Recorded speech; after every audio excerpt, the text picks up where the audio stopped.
तो चलिए व्यापार और कंपटीशन के एक बहुत ही अलग से आइडिया पर बात करते हैं। अक्सर यही सुनने को मिलता है कि कंपटीशन से ही इनोवेशन होता है ना? पर असल में ज्यादातर बिजनेस सिर्फ प्राइस वॉर में ही फंस कर रह जाते हैं। और इसी कंपटीशन ट्रैप में प्रॉफिट घटता है और असली ग्रोथ रुक जाती है।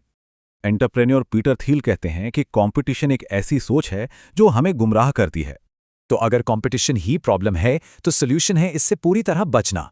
इसका जवाब है एक क्रिएटिव मोनोपोली बनाना। ये पीटर थेल का ही कॉन्सेप्ट है। उनकी फेमस किताब 0 to 1 इसी आइडिया के बारे में है। यहां मोनोपोली का मतलब बेईमानी नहीं बल्कि कुछ ऐसा नया बनाना है जिसे कोई कॉपी ना कर सके। पर सवाल यह है कि फ्रीलांसर और छोटे बिजनेस इस बड़े आइडिया को कैसे अपना सकते हैं।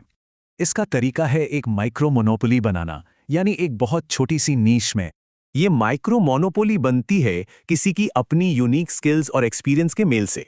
अपनी इंडस्ट्री, स्किल और ऑडियंस, इन तीनों को मिलाकर एक ऐसी जगह बनाई जा सकती है।